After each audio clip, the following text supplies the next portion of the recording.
everybody. We hope you're enjoying the whole study so far.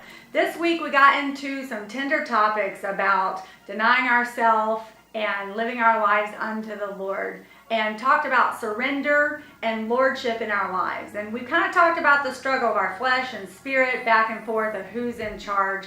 And so this week we're hitting the topic of who is Lord on the throne of your heart.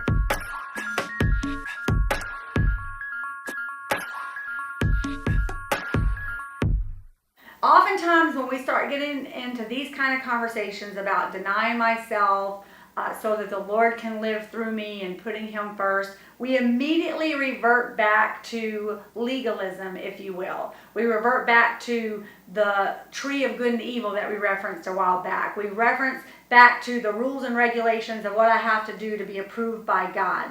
And I want to encourage you, don't let yourself get caught up in that old mindset, because hopefully throughout this study you've come to learn that God's heart towards you is about relationship. It is not about rules and guidelines and regulations. Those things have just been given to us so that we can live an abundant life. And God, who created us and designed us, has instituted these things because He knows what's conducive to a happy life. So keep that as the basis as you read and discuss this week. Know that it's all about relationship. And when He is Lord over our life, over our heart, our thoughts, our emotions, our actions, then that's when we can really have a full life. The thing that becomes complicated is when we want to take charge and we start going our own way. That's when things start becoming messy. I have a great thought that goes along with some of the things we're inviting you to begin to put into practice. You know, I'm right in the middle, Don and I are in the middle of a remodel, and it's amazing watching these guys come in. We're having to put a new garage floor in, and it was not too long ago that they were building and put all this wood around, and I was trying to figure out what they were doing with this wood, and I'm thinking they're going to lay the entire concrete floor, but they come in, and all they do is they lay what they call footings on our house. And I was interested. I said, "Why? You know, what are we doing the footings for?" And my contractor said, "Well, you got to have these footings in play because the house needs to be built on something stable. So footings go deeper than just the regular concrete we're going to put over the garage floor. You have to have something that's much deeper so that it can handle the roof and everything that's coming on." And it's kind of the principle that, you know, we find in life that Jesus is inviting us to put into practice things that are going to make us strong. I know all of us can relate to this. You ever been to the beach and you love to go to the beach because when you're at the beach, you go, hey, you got a bucket, what are you going to do?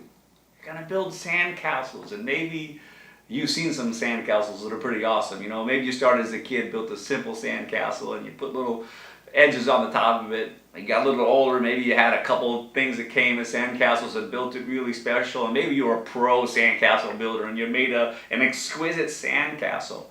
You know, you look at it with pride and you go, wow, this is awesome, but there's one thing that you know about that sand castle. That it's made out of sand. You know, as soon as the wind starts to blow or the waves start to come in, you don't have any expectation of that sandcastle holding up. And when a wave comes in and washes it away, Jesus gives a great parable. And let me read that parable to you. And He says this in Matthew chapter 7, verse 24. "Therefore, everyone who hears these words of mine and puts them into practice is like a wise man who built his house on the rock. The rain came down, the streams rose, the winds blew and beat against that house, yet it did not fall because it had its foundation on the rock. But everyone who hears these words of mine and does not put them into practice is like a foolish man who built his house on sand. The rain came down, the streams rose, the winds blew and beat against that house, and it fell with a great crash."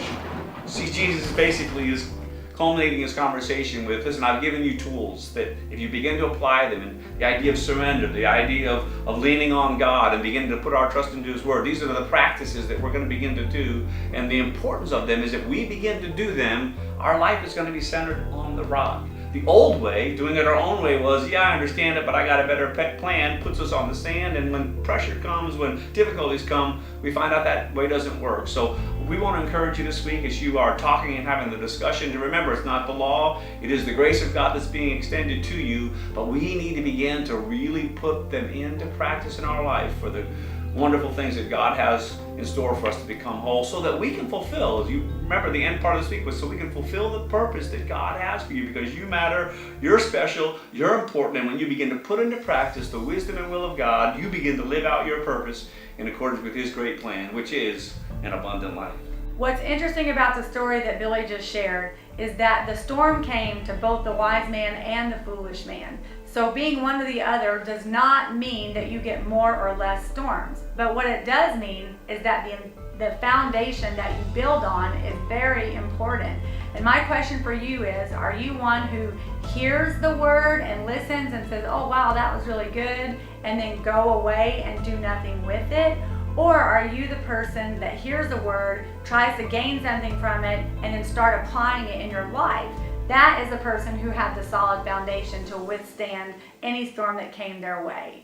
We hope that you will have a great conversation tonight, and be reminded in Philippians 1:6, it says that be confident in this, that he who began a good work in you will be faithful to complete it.